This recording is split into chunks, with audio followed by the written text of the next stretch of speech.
자, 오늘 말씀 같이 한번 볼까요? 오늘 이제는 약속과 누림이라는 시리즈로 사사기를 가지고 한 12번 정도 계획하고 있는데 조금 더 될 수도 있을 것 같은데 우리 설교 한번 제목 한번 읽어봅시다. 시작. 사사기 1장 1절에서 2절까지 19절에서 21절까지 좀 나눠서 좀 읽겠습니다. 짧으니까 같이 한번 읽을까요? 시작.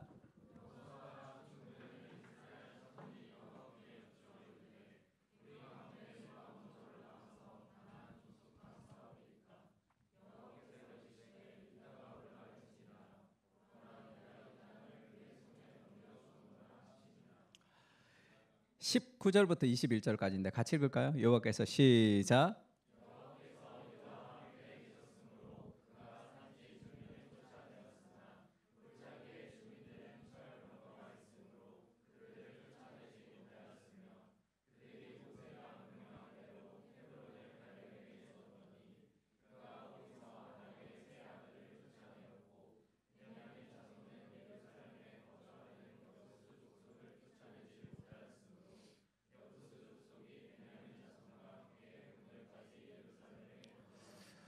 아멘. 우리가 사사기 말씀을 가지고 이제 앞으로 좀 살펴볼 텐데 사사기의 핵심 같은 사사기를 한 줄로 요약하면 이렇게 요약할 수 있습니다. 같이 읽을까요? 그때 시작.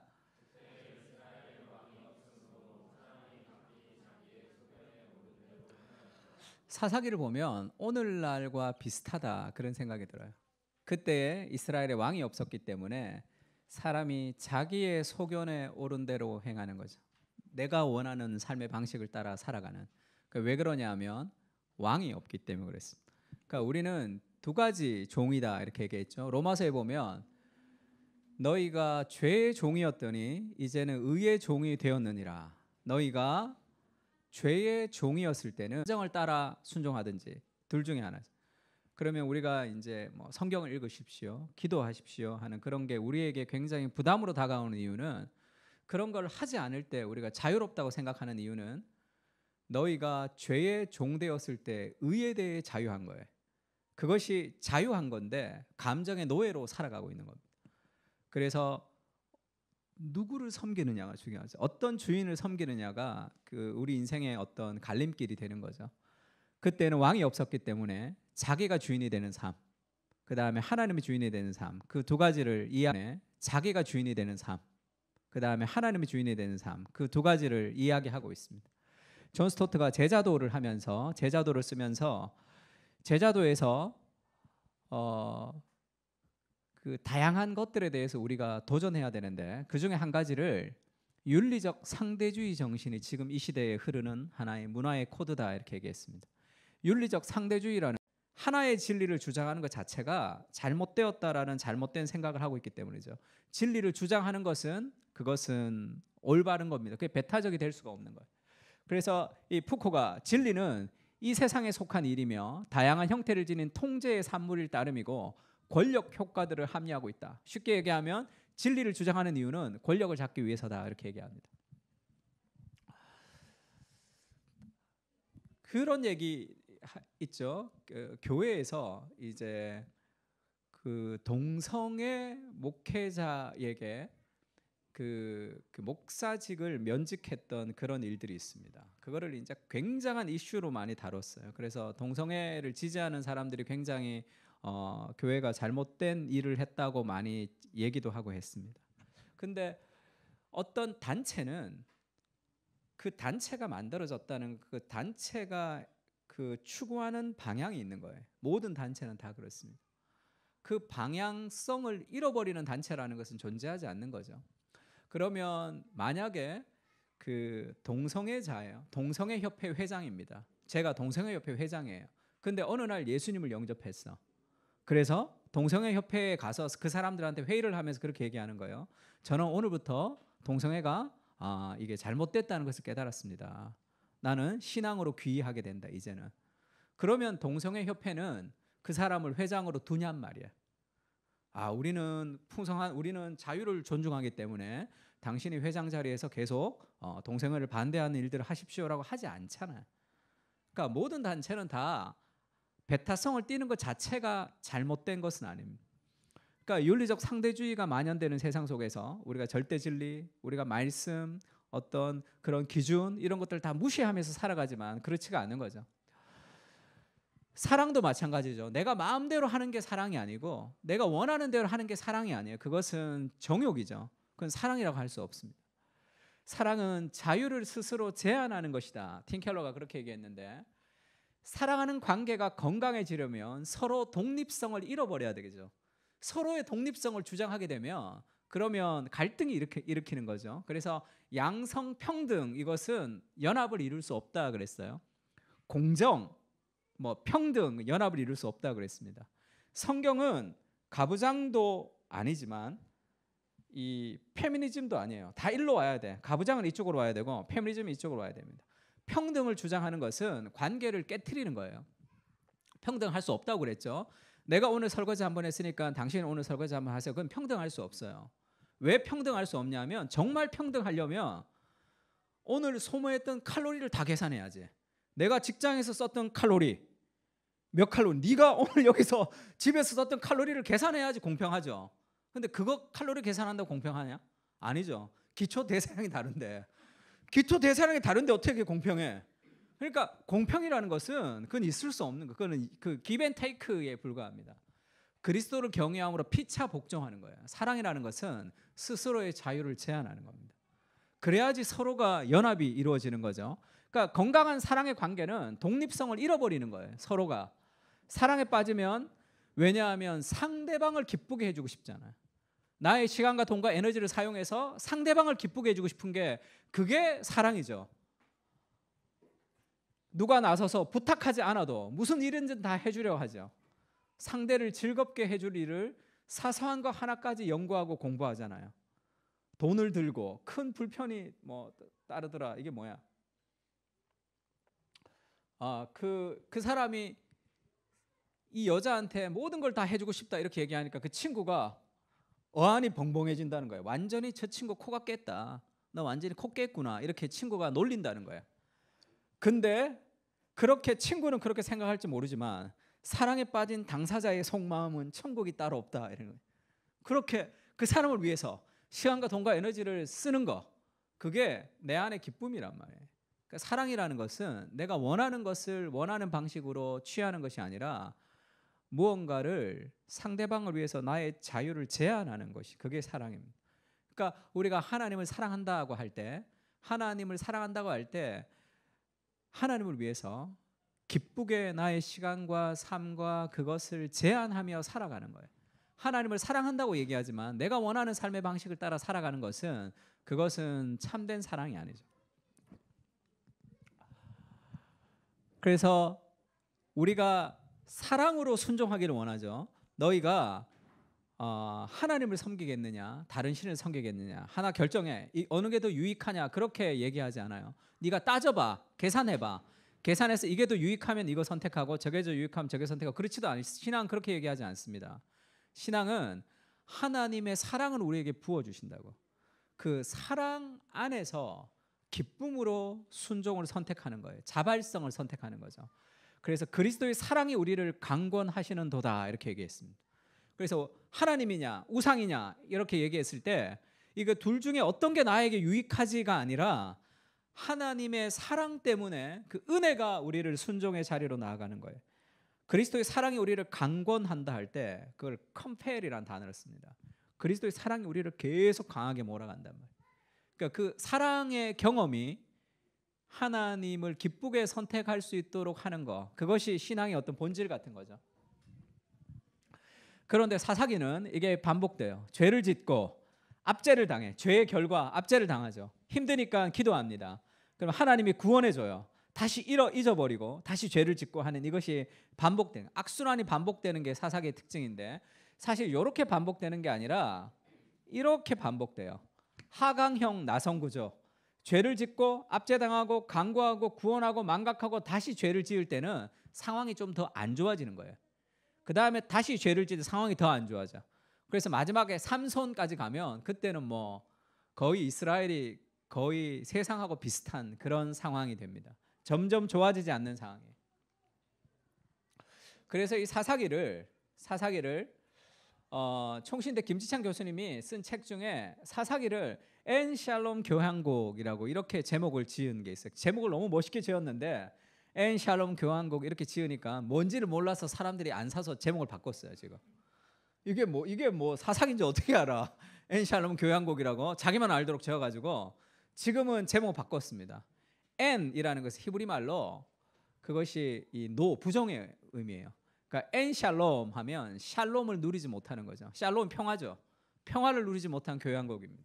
그러니까 왜 그러냐면 이스라엘이 약속의 땅으로 출애굽했죠. 출애굽하고 광야를 지나서 이제 가나안으로 들어갑니다. 가나안으로 들어가기 전에 여호수아에게 하나님이 약속하셔서 그렇게 원했던 가나안, 그들이 그렇게 꿈꿨던 가나안에 들어간 거죠. 지금 사사기는. 근데 가나안 땅에 들어갔는데 들어만 가면 되는 게 아니라 그것을 가나안 땅에는 갔는데 안식을 누리지는 못하는 거예요. 샬롬의 땅에서 샬롬을 누리지 못하는 시대다. 그래서 샬롬을 누리지 못하는 거예요. 가나안 땅에 갔는데 그렇게 원했잖아. 출애굽에서 광야를 거쳐서 가나안으로 들어갔는데 가나안을 누리지 못하는 거죠. 우리하고 비슷하죠. 우리가 구원을 받았어요. 그러면 예수님이 그렇게 얘기하죠. 우리가 받은 구원이라는 것은 내가 온 것은 양으로 생명을 얻게 하고 더 풍성히 얻게 하려라는 것이다. 이렇게 얘기했습니다. 구원을 받았어. 그럼 우리의 삶에 구원을 받고 천국 가는 것이 아니라 이 땅에서 하나님이 우리에게 주신 구원은 단순한 천국 가는 것 이상의 풍성한 인생을 너에게 약속하셨어요. 그러면 물어볼게요. 여러분은 지금 풍성한 인생을 살고 있습니까? 정말 예수님이 말씀하시는, 예수님이 목숨을 버리면서까지 구원하셨던 인생이 고작 이건가 이런 느낌이 들 때가 있어요. 그러니까 구원은 받았지만 우리의 삶에 정말 풍성한 삶을 누리지 못하며 살아갈 때가 있습니다. 이스라엘도 마찬가지죠. 약속의 땅에 왔는데 약속을 누리지 못한단 말이에요. 그래서 여호수아가 죽은 후에 이렇게 얘기하죠. 여호수아가 죽은 후에로 시작돼요. 여호수아가 죽기 전에 뭐 했어요? 약속의 땅을 분배해 주죠. 가나안에 들어가서 땅을 분배해 12지파에게 땅을 다 나눠줬어요. 그건 이제 우리 땅이야. 근데 가서 그냥 누려야 될 땅이 아니라 가서 싸워야 된단 말이에요. 왜 샬롬의 땅에 갔는데 가나안에 갔는데 그걸 누리지 못하느냐 하면 싸움이 없는 거죠. 하나님이 출애굽을 해서 가나안에 가서 그냥 가서 먹고 노는 것이 아니라 그 가나안 땅에 가서 영적인 전쟁을 통해서 그것을 누리도록 하나님이 하신단 말이에요.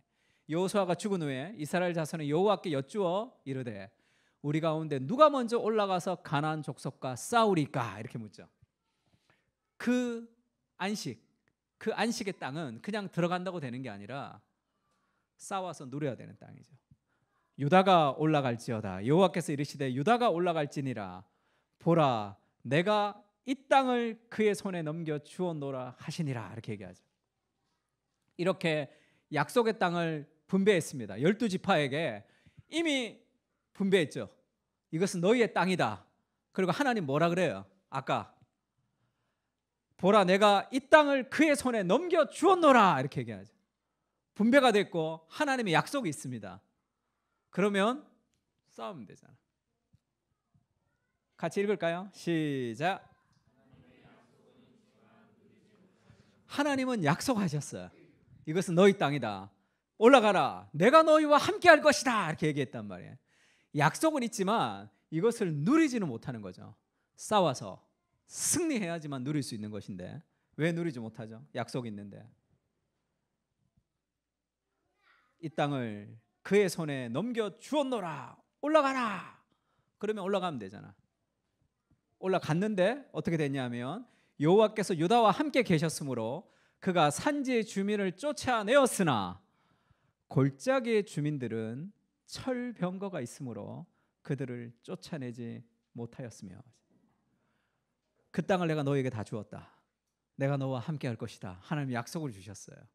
근데 갔더니 철병거가 있네. 그러니까 정복하지 못하는 거예요. 하나님의 약속이 있지만 그 가나안을 누리지를 못하는 거죠. 왜? 철병거가 있잖아. 그들이 모세가 명령한 대로 헤브론을 갈렙에게 주었더니 그가 거기서 안악의 세 아들을 쫓아내었고 베냐민 자손은 예루살렘에 거주하는 여부수 족속을 쫓아내지 못하였으므로 또 베냐민은 또 쫓아내지 못하였어요. 여부수 족속이 베냐민 자손과 함께 오늘까지 예루살렘에 거주하니라. 약속이 있지만 누리지를 못하는 거죠. 왜냐하면 철병거가 있거든. 내 눈에 보이는 하나님의 약속보다 눈에 보이는 철병거가 더 커 보이는 거죠. 누리지 못하는 거죠. 우리가 에서와 이삭 얘기를 한번 한 적이 있죠. 에서가 장자권을 팔았습니다. 팥죽 한 그릇에. 그 성경에서는 음행하는 자, 한 그릇을 위하여 장자의 명분을 판 망령된 자다 이렇게 얘기해요. 팥죽 한 그릇에 장자권 판 것을 에서는 쉽게 생각했지만 하나님은 굉장히 심각하게 생각한 거죠. 거룩한 것을 경박하게 생각한 거예요. 쉽게 생각을 한 거예요. 그러면서 팔 때도 그렇게 얘기하죠.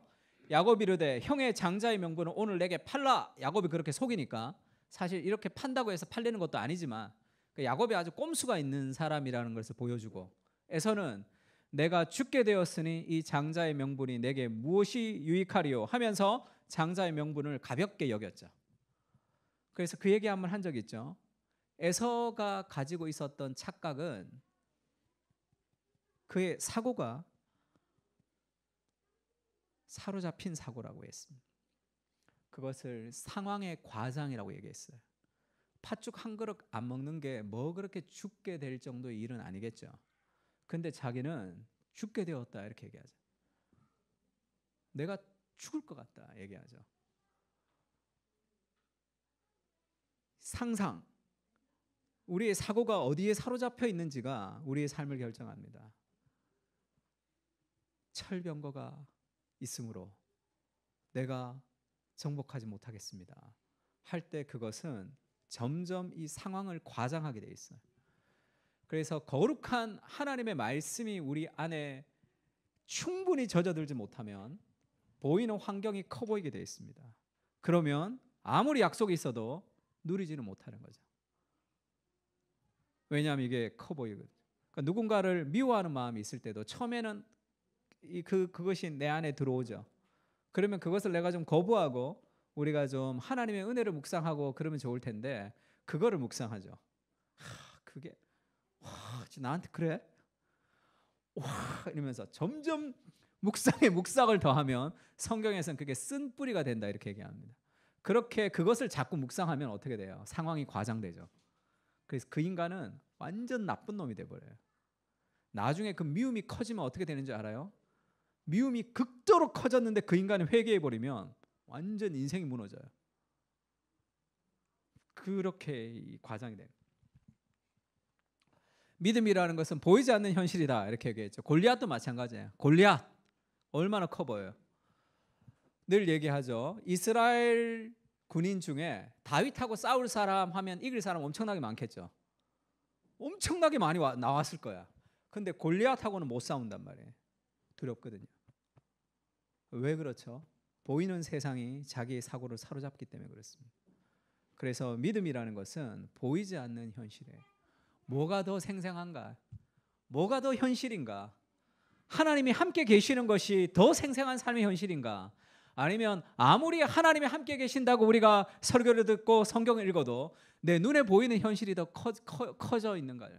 용기라는 것은 신앙생활을 우리가 어떻게 생각을 하냐면 잘못 생각할 중에 하나가 뭐냐면 신앙은 감정적 평안을 허락하지 않아요. 그러니까 용기라는 것은 골리앗이 있을 때 하나님이 함께 하셔서 용기가 막 충만해서 골리앗이 막 작아져 보여서 그렇게 골리앗에게 뛰어가는 일은 없습니다. 그 두려움을 계속 가지고 있는 거예요. 용기라는 것은 두렵지 않은 게 아니죠. 용기라는 것은 두렵지만 한 걸음 내딛는 거예요. 그것을 힘들어하는 매끄러움의 시대가 된 거죠. 좋아요의 시대. 무언가 내 삶에 감정적으로 힘든 거, 내 삶에 뭔가 나를 힘들게 하는 삶의 스트레스를 우리가 그것을 딛고 이겨나가는 그런 구조가 아닌 오늘날은 이 아름다움을 상실한 매끄러움의 시대가 된 거죠. 그것을 좋아하는. 그래서 내가 스크래치가 나면 안 되는. 그래서 감정적으로 조금만 힘들면 우리는 그것을 포기하는 그런 시대를 살아가고 있습니다. 철병거가 더 커 보이죠. 요즘 피터슨 이런 얘기했는데 한번 읽어볼까요? 믿음은 시작.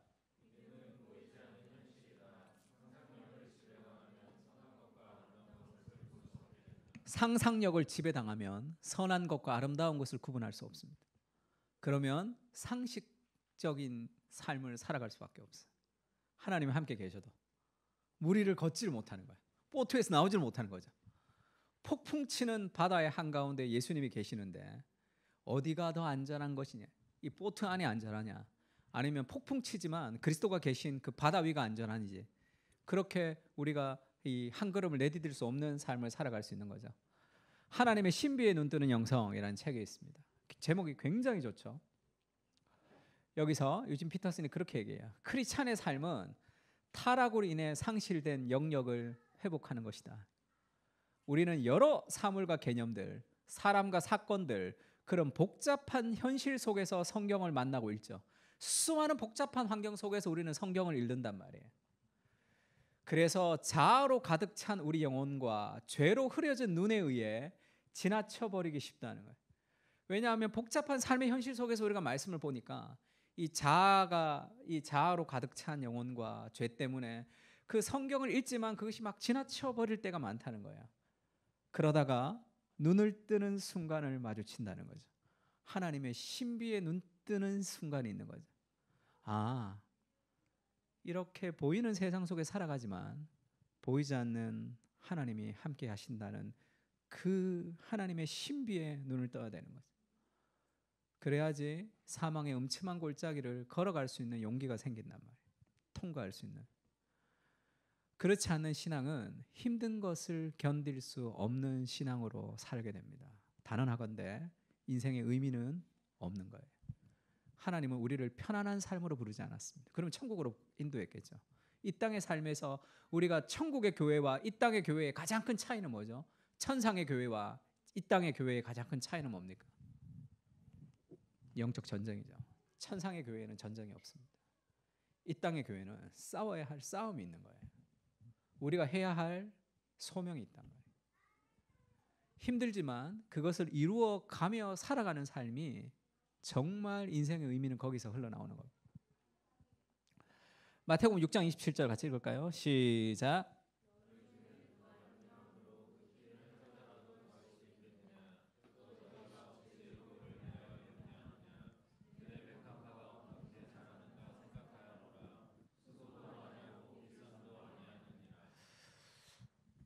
염려하는 거죠. 왜 염려, 근심이 우리를 떠나지 않느냐 하면 보이는 세상이 전부라고 생각하기 때문이죠. 그러면 염려가 우리를 사로잡습니다. 생각을 좀 해라 이렇게 얘기하죠. 생각 없이 살지 말고 좀 생각을 좀 해라.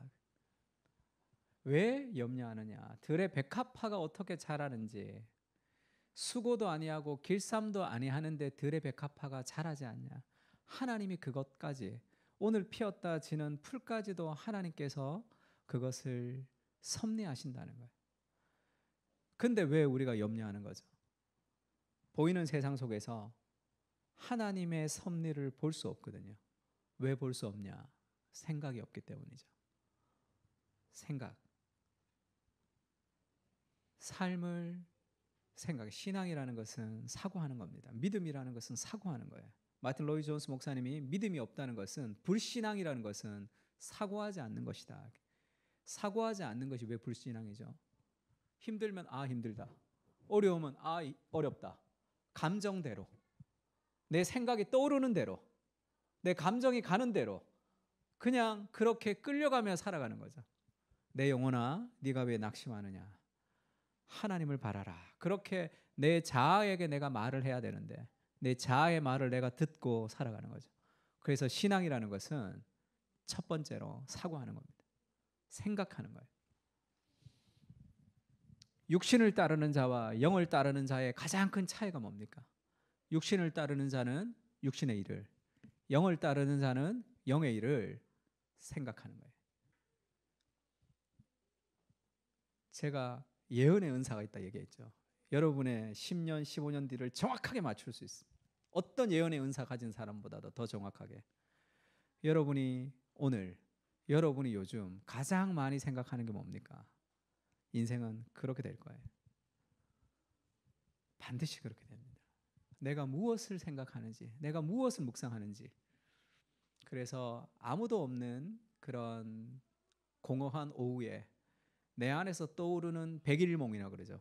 공상. 그것이 거의 우상일 확률이 많습니다.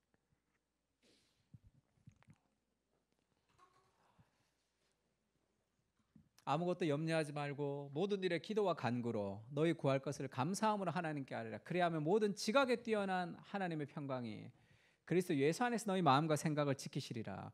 염려가 아니라 이 평강, 하나님의 평강이 우리를 지킨다는 거예요. 어떻게 그렇게 지키냐 하면 무엇이 참되며 무엇에든지 경건하며 무엇에든지 옳으며 무엇에든지 정결하며 무엇에든지 사랑받을 만하며 무엇에든지 칭찬받을 만하며 무슨 덕이 있든지 무슨 기림이 있든지 이것들을 생각하라. 너희는 내게 배우고 받고 듣고 본 바를 행하라. 그리하면 평강의 하나님이 너희와 함께 계시리라. 이렇게 팀켈러가 고통을 말하다 해서 진정한 평강, 염려가 아닌 평강이 있으려면 사람들은 힘든 생각을 떨쳐버리는 것, 어려운 생각을 떨쳐버리는 것이 내 평강이 임한다고 생각한단 말이에요. 그래서 힘든 생각, 어려운 생각, 그런 생각이 있으면 그 생각을 자꾸 버린다고, 안 하도록. 그것도 하나의 방식이긴 하지만 그거는 적당히 힘들 정도는 그렇게 가능합니다. 그러나 인생의 중요한 문제가 그게 떨쳐버린다고 떨쳐지냐? 내 인생에서 그건 떨쳐지지가 않아요. 그래서 진정한 평강이라는 것은 생각하지 않는 데서 오는 게 아니라 진정한 평강이라는 것은 평강의 하나님이 너희와 함께 계시는 하나님의 임재를 누릴 때만 평강이 임하는 거예요. 나쁜 생각을 하지 않는 것으로부터 평강을 누리는 게 아니라 하나님의 임재가 와야지 그때 삶이 평강하다. 그러니까 평강은 나한테서 생기는 자질이 아니죠. 하나님의 임재가 와야 되는 거잖아. 그 하나님의 임재가 어떻게 오는 거죠? 생각해야 돼. 이때의 생각은 로기조마이, 계산하다는 뜻입니다. 산수 문제 풀듯이, 수학 문제 풀듯이 미친 듯이 생각하라는 거예요. 그냥 적당히 생각하는 것이 아니라 인생의 가장 깊은 삶의 고민 속에 하나님을 초대하는 거예요. 그 깊은 고민 속에 하나님의 임재가 우리를 평강으로 인도하는 거죠. 생각하건대 현재의 고난은 장차 우리에게 나타날 영광과 비교할 수 없도다. 이것도 마찬가지죠. 현재의 고난을 이기는 것은 장차 나타날 영광과 비교할 수, 생각, 이때의 생각도 계산하다는 뜻이에요. 그러니까 그냥 고난을 이기는 길이라는 것은 생각을 떨치는 것이 아니라 더 깊이 생각하는 거죠. 진리를 붙드는 겁니다. 그때 임재가 있단 말이에요. 그런 삶의 자세가 없으면 철병거를 이겨낼 수 없죠. 왜냐하면 내가 철병거를 이기는 사람이 되고 싶기 때문에 평생 능력 가운데 삶을 살지 못하는 사람들도 많습니다. 내가 그 철병거를 어떻게 이겨요? 우리는 연약하지만 하나님이 함께 하심에 대한 그 거룩한 상상이 좀 필요한 거죠. 팀켈러가 사사기에서 이것을 이렇게 얘기했습니다. 믿음이 없는 상식이 여기서 통하기 시작했다. 믿음이 없는 상식이죠. 왜? 철병거가 있으니까. 우리가 하나님의 축복을 누리지 못하는 이유는 우리에게 힘이 없어서가 아니라, 같이 읽을까요? 시작.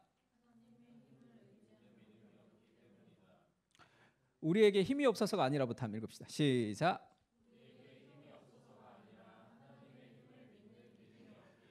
철병거가 있습니다. 하나님이 약속하셨죠. 그 땅을 너희에게 줄 것이다. 가라. 그 땅이 너희에게 있을 것이다 했는데 철병거가 있으면 못 가는 거예요. 그것은 우리에게 힘이 없어서가 아니라 하나님의 힘을 믿는 믿음이 없기 때문에 하나님이 약속하셨지만 그 하나님의 약속을 누리지는 못하는 거죠. 빈약한 삶을 살게 됩니다.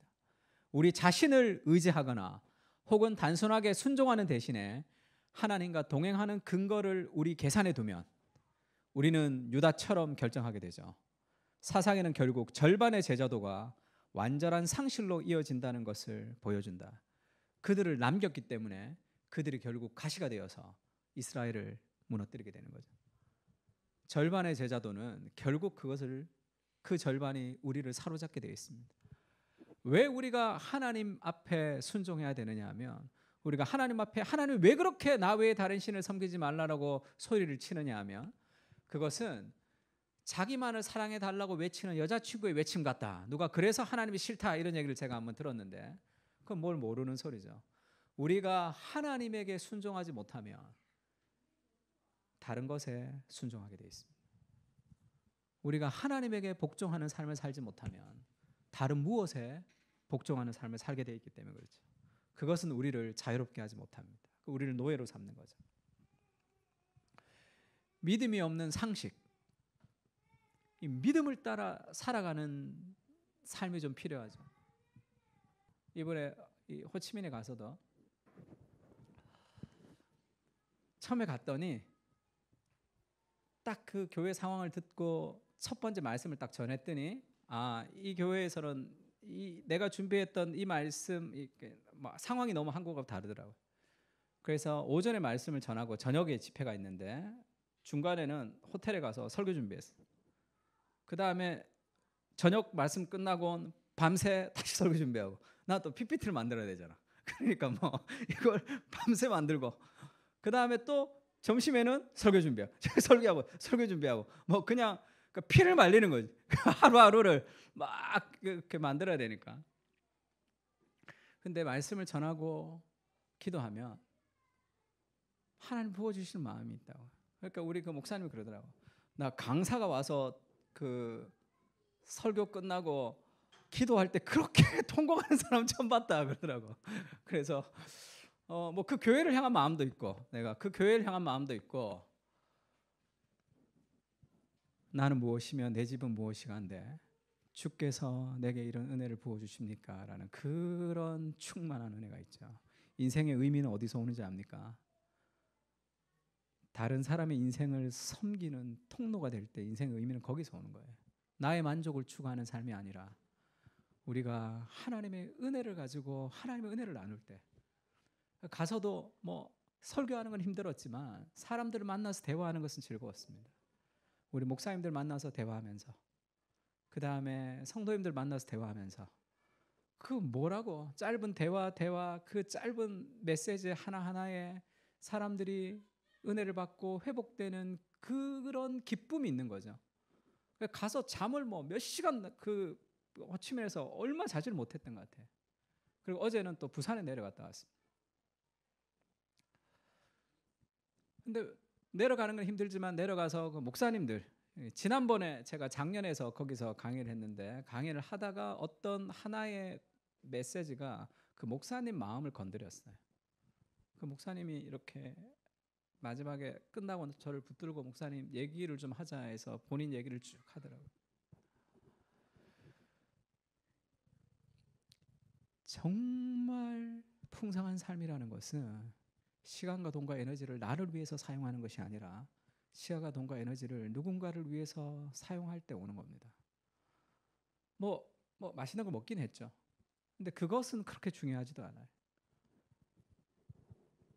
예전에 일본에 제가 선교를 갔던 적이 있는데, 일본 목사님들은 신방을 잘 못 가는, 일본은 자기 집에 목사님들 초대하는 것이 그렇게 좀 힘들다 그러더라고요. 목사님도 그분 집에는 한 번도 안 가봤다 그러더라고요. 그래서 제가 이제 한국에서 왔으니까 자기 집으로 초대해서 그분 집에 가고, 일본 목사님은 밖에서 대기하시더라고요. 안 들어오고. 그러니까 그 자기는 초대를 안 받았기 때문에 못 들어오고 거기 계시고, 일본의 문화가 이해가 좀 되지는 않았지만, 그러니까 제가 들어갔습니다. 저랑 그 청년부 그 형제랑 자매랑 그렇게 해서 들어가서 이제 뭐 대접을 좀 받고 얘기를 하는데, 그분이 예수님을 어떻게 믿었냐면, 자기 아들이 20살인데 대학생이었는데 아들이 병에 걸려 죽었습니다. 마지막 소원이 부모님이 교회 다니는 거였어요.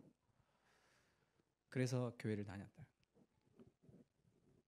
그래서 자기 아들 사진을 이렇게 보여주더라고요. 너무 마음이 아픈 거예요. 신방을 갔는데 무슨 말을 해줘야 될지 모르겠더라. 같이 기도하고 얘기를 나누다가 그냥 뜻하지 않게 제가 그렇게 얘기했습니다. 하나님도 자식을 죽은 아픔을 가지고 계신 분이시다. 이렇게 얘기했어요. 그것이 그분의 마음에 좀 깊이 들어갔던 것 같아요. 아, 하나님도 자식이 죽은 내 마음을 이해하시는 분이시다라는 그것이 그의 마음에 깊이 들어갔습니다. 제가 그날 그 숙소로 돌아오면서 그런 생각이 좀 들었어요. 어쩌면 그의 영혼에 평생에 가지고 있었던 삶의 어떤 한이잖아요. 근데 그게 뭐라고?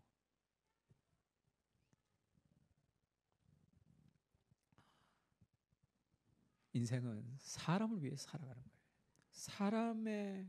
사람을 돕는 인생으로 살아가는 것이 인생의 제일 큰 의미가 있습니다. 왜 취직해서 열심히 일하는지 압니까? 그것은 이웃사랑의 한 방편이에요. 나의 성공의 방편이 아니라. 우리가 왜 최선을 다해서 직장에서 일해야 되냐면 그것을 통해서 건강한 이웃사랑을 실천해야 되기 때문이죠. 이스라엘의 강성한 후에야 가나안 족속에게 노역을 시켰고 다 쫓아내지 아니하였더라. 가나안 족속에게 일을 시켰고 쫓아내지 않았습니다. 편의가 순종을 이기는 거죠. 경제적인 것, 그 유익이 있는 거죠. 이들을 노역을 시키니까 결국 이들이 주인이 되고 자신들이 노예가 되는 그런 상황이 발생되는데, 하나님은 그분의 백성들이 용기와 영성을 함께 가지기를 원하시고 참된 제자조는 위험을 감수하죠. 참된 제자조는 힘들지 않게 살아가는 게 아니에요. 신앙생활을 우리가 복음 안에서 하나님이 원하시는 삶을 살려면 힘든 게 당연한 거죠. 위험을 감수합니다. 왜냐하면 참된 제자가 의지하는 것은 축복하시겠다는 하나님의 약속이지 자신의 본능, 자신의 계획, 자신의 모험이 아니기 때문에 하나님의 약속이 더 생생하게 느껴져야 되는 거죠. 내 삶의 현실보다 더 생생한 하나님의 약속을 붙드는 거죠. 이것은 어디서 오는가? 이 약속은 노진주 목사님이라고 팀 켈러랑 30년 같이 있었던 저희 CTC의 그 대표 같이 계신 분이 노진산 목사님 계신데 거기 형님이에요. 잘잘법이라고도 나오셨죠. 정말 이분의 설교가 굉장히 그 말씀 중심의 그 은혜로운 설교를 잘 하시는 굉장히 좋은 목사님. 이분은 8살 때 소아마비에 걸렸어요. 그러니까 장애인입니다. 그러니까 지금도 올라가실 때 다리를 이렇게 저신단 말이에요. 그런 얘기를 한번 하더라고요. 그러니까 미국에 있을 때인데 이제 그 신유 집회 같은 데를 이제 한 번씩 가죠. 근데 그런 데 가면 막 요란하고 막 그렇잖아요. 그리고 평생 자기가 하나님에게 다리를 고쳐달라고 얘기를 했겠죠. 소아마비 다리를 잘 쓰지 못하니까. 근데 미국에 있을 때 어떤 이제 신유 집회 하는 곳에 갔는데 그냥 목사님이 한 5명이 있고 조용하고 그냥 앞에 나오면 한 사람씩 기도를 해 주더라는 거예요. 그러면서 이렇게 목사님이 그렇게 얘기를 했대요. 믿음으로 기도하면 당신의 모든 병이 나을 것입니다. 이렇게 얘기하니까 갑자기 반발이 든 거예요. 정말 믿음으로 기도하면 병이 다 낫느냐. 그렇게 이 목사님이 다 낫는다 이렇게 얘기하더래요. 믿음으로 기도해도 안 나는 것이 많다. 그러면서 사도 바울이 육체에 가시가 있었는데 그 육체의 가시가 3번 떠나가기를 기도했죠. 그 육체의 가시가 간질이라는 얘기도 있고 안질이라는 얘기도 있습니다. 근데 하나님이 그렇게 얘기해요. 그렇게 이 병을 좀 고쳐주십시오라고 얘기했는데 하나님이 고쳐주지 않는단 말이에요. 사도 바울에게. 여러 계시를 받은 것이 지극히 크므로 너무 자만하지 않게 하시려고 내 육체에 가시고 사탄의 사자를 주셨으니 이는 너를 쳐서 너무 자만하지 않게 하려 하심이라. 너무 계시가 크고 은혜가 크니까 그 병을 내가 너한테 그냥 두겠다는 거야 하나님이. 그래야지 네가 자만하지 않고 늘 하나님을 의지하니까 그래서 그걸 내가 두겠다 이렇게 얘기했습니다. 이것이 내게서 떠나가기 위하여 내가 3번 주께 간구하였더니 나에게 이르기를 내 은혜가 내게 족하다. 이는 내 능력이 약한 데서 온전하여짐이라 하신지라. 도리어 크게 기뻐함으로 나 약한 것을 자랑하리니 내가 약할 그때의 강함이라. 바울이 그렇게 얘기하죠. 그러면서 지금 바울이 기도했지만 고쳐지지 않은 거잖아, 병이. 근데 왜 목사님은 믿음으로 기도하면 다 고쳐진다고 얘기를 하십니까? 이렇게 얘기를 하니까 그 목사님이 이렇게 얘기를 했다고 그래요. 바울이 병을 고쳐달라고 기도했다. 병은 고쳐지지 않았지만 하나님이 응답을 하셨죠. 그 다음부터 바울이 그 병을 놓고 기도했을까 안 했을까 그렇게 묻더라는 거예요. 바울이 그 다음부터 3번 주께 부르짖었더니 하나님이 내 은혜가 내게 족하다. 네가 받은 계시가 너무 크기 때문에 너를 자고하지 않기 위해서 내가 그렇게 했다는 그 응답을 받은 거죠. 바울은 그 다음부터 기도를 안 했겠죠. 그러면 그 병이 나았습니까? 낫지 않았습니까? 이렇게 묻더라는 거예요. 자기가 그때 저도 소아마비 병이 다 나았습니다. 이렇게 얘기하죠. 그건 다리가 나았다는 뜻이 아니죠. 지금도 다리를 이렇게 쩔뚝거리면서 다니십니다. 그날 자기 병이 다 나았다 이렇게 결혼을 했는데 미국에서 결혼했어요. 근데 사모님이 초신자였는데 또 이렇게 신앙생활 하다가 결혼을 했어요. 미국에서. 이 사모님 집안이 좀 빵빵한 집안이었어요. 그런데 이분이 지금 소아마비의 다리를 이렇게 좀 저시는데 장애인이죠. 근데 그 결혼식에 이제 유력한 사람들이 많이 오는 거죠. 이 그 사모님 집안이 이제 빵빵하니까. 그때 누가 왔는데 우리나라 장애인 재활협회 회장님이 오신 거예요. 그 회장님이 거의 은혜를 받은 얼굴로 오늘 이 결혼식이 너무 자기는 감동된다는 거예요. 근데 이 목사님이 어떤 걸 느꼈냐면 왜 감동이 될까 저분이. 장애인이 정상인이랑 결혼을 했고 그것도 빵빵한 집안이랑 결혼을 했기 때문인 거죠. 그러면서 간증을 좀 해달라. 우리 재활협회에 와서 간증을 좀 해달라. 그런 부탁을 했다 그러더라고요.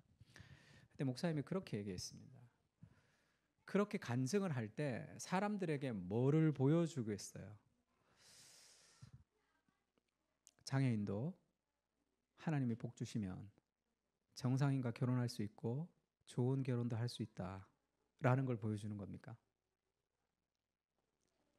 그래서 싫다 이렇게 얘기했대요. 장애인도 정상인과 결혼하고 그것도 유력한 집안에 결혼하는 그런 좋은 모델이 되는 것을 간증하고 싶지가 않고 장애 그 자체로 사랑스럽고 완전한 하나님의 사람이라는 것을 얘기해주고 싶다 이렇게 얘기했어요. 믿음의 용기라는 것은 거기서 나오는 거죠.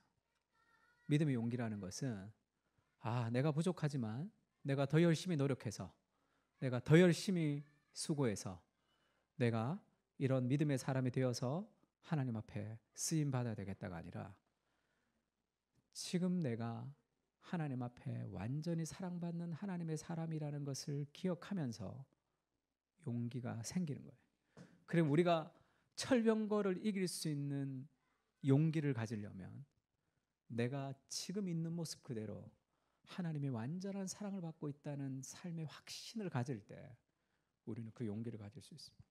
철병거를 이기는 어떤 능력을 달라고 막 부르짖어야 되는 것이 아니라 본질 육아에 그렇게 얘기한다고 그랬죠. 존재적 가치, 내가 사랑받는 존재라는 것을 느낄 때 그런 친구들은 세상에 기여하고 싶어 한다는 거예요. 내가 늘 결핍이 있는 사람들은 뭔가를 채우고 싶어 합니다. 사사기의 마지막 결론은 한 가지예요. 끊임없이 죄를 짓고 끊임없이 배신합니다. 그래서 그때 왕이 없으므로 각자 자기의 소견에 옳은 대로 행하였다라가 사사기 끝이에요. 사사기만 보면 그게 결론입니다. 그런데 사사기는 전 성경 중에 하나죠. 사사기를 통해서 하나님이 얘기하고 싶은 메시지는 끝없는 죄를 저지르고 각자의 소견에 옳은 대로 행하면 너희가 망한다라는 것을 가르쳐주고 싶은 게 아니라 너희의 끝없는 죄에도 불구하고 하나님의 사랑은 반드시 변화시킨다는 거예요. 그래서 결국 하나님은 이스라엘을 포기하지 않습니다. 룻기를 통해서, 다윗을 통해서, 예수 그리스도를 통해서 그들을 구원하시는 하나님의 구속의 드라마가 진행되는 거죠. 너의 죄보다 더 깊은 압도하는 하나님의 사랑이, 추적하는 하나님의 사랑이 결국 너희를 변화시킬 것이다. 그것이 사사기 결론입니다. 같이 한번 읽을까요? 마지막 빌립보서 1장 6절 읽겠습니다. 시작.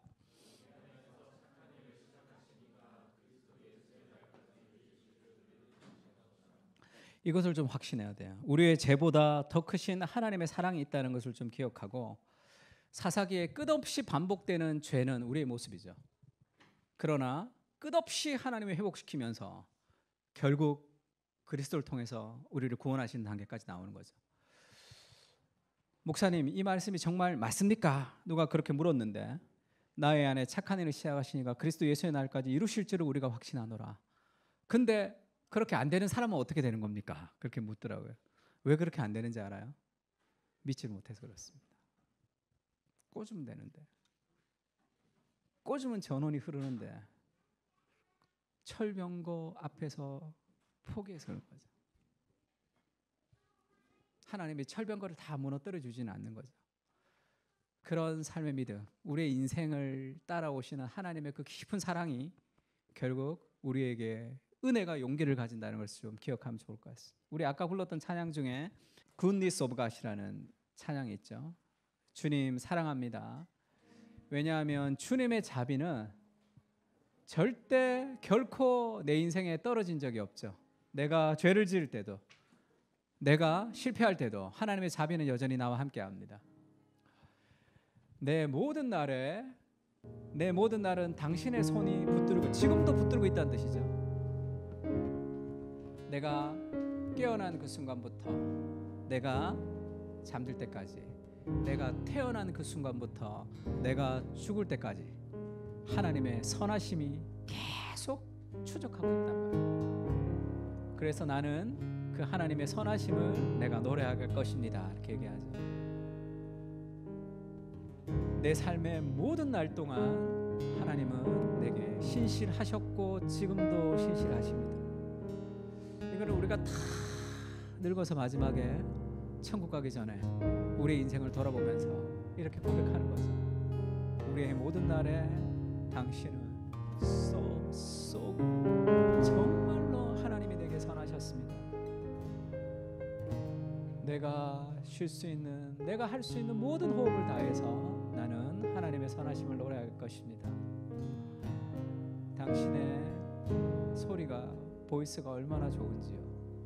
나를 불 가운데서 나를 이끌어내시고, 내 인생의 가장 어두운 날에도 나에게 가장 가까이 계시고, 당신은 나의 아버지시며 나의 친구가 되신, 그래서 나는 내 평생은 하나님의 선하심 안에서 살았다고 고백하죠.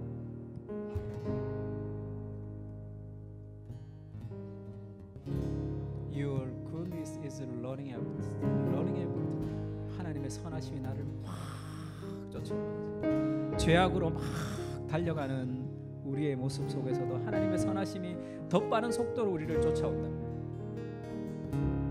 그래서 결국은 우리를 항복시킵니다. 압도하는 사랑으로 하나님이 우리를 회복시키는 거예요. 그 사랑에 감동해서 하나님 앞에 삶을 드리는 거죠.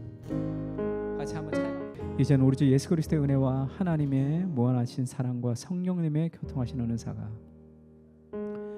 철병거 앞에 늘 두려워하는 연약한 인생들을 끝없는 사랑으로 반드시 변화시키시는 그리스도의 그 사랑을 확신하며 그 은혜로 용기를 내며 살아가기를 다짐하고 돌아가는 사랑하는 그 사랑교회 교인들 머리 위에 이제로부터 영원까지 함께 계실지어다.